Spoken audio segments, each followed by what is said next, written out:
অন্ধকারে ফলাফল। অস্বাভাবিক ধীর গতিতে দেখা দিয়েছে প্রশ্ন।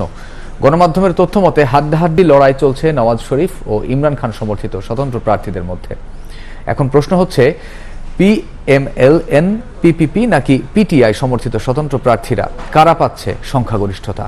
রাজনৈতিক বিশ্লেষকরা বলছেন, কোন দলের একক সংখ্যাগরিষ্ঠতা না পাওয়ার সম্ভাবনাই বেশি।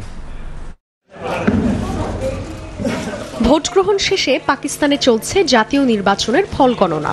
আনপ্রেডিক্টেবল পাকিস্তানের রাজনীতিতে এবারের ভোটের সমীকরণটা ক্রমেই জটিল হচ্ছে। শেষ পর্যন্ত দেশটির বিজয়ের মঞ্চে উঠবে কোন দল? নওয়াজ শরীফের পিএমএলএন, বিলাওয়াল ভুট্টোর পিপিপি, ইমরান খানের পিটিআই সমর্থিত স্বতন্ত্র প্রার্থীরা, নাকি আবারও জোট সরকার? সেই প্রশ্নই এখন জনমনে।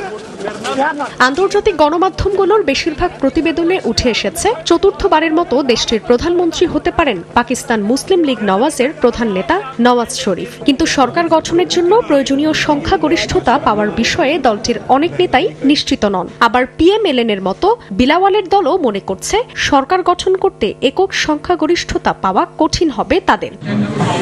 শুক্রবার ভোটের প্রাথমিক ফলাফলে পিটিআই এর স্বতন্ত্রদের বাজিমাতে খুব একটা স্বস্তিতে নেই নওয়াজ কিংবা বিলাওয়ালের দল। এমন প্রেক্ষাপটে পাকিস্তানের রাজনৈতিক বিশ্লেষকরা বলছেন, এবারের নির্বাচনে কোনো দল একক সংখ্যাগরিষ্ঠতা পাবে না, ফলে সরকার গঠন করতে জোট গঠনের প্রয়োজন হতে পারে।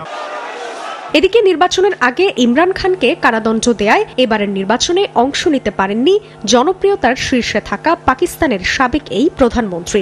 এতে বাধ্য হয়ে পিটিআই এর প্রার্থীরা স্বতন্ত্র হিসেবে নেমেছেন ভোটের লড়াইয়ে। ধারণা করা হচ্ছে চমক দেখাতে পারে পিটিআই এর স্বতন্ত্র প্রার্থীরা। এক্ষেত্রে নির্বাচনের ফলাফল পর্যালোচনার পর সরকার গঠনের কৌশল নির্ধারণ অনেকটাই কঠিন হবে বলে মনে করছেন পাকিস্তানের রাজনৈতিক বিশ্লেষকরা। জান্নাতুল সাদিয়া, সময় সংবাদ।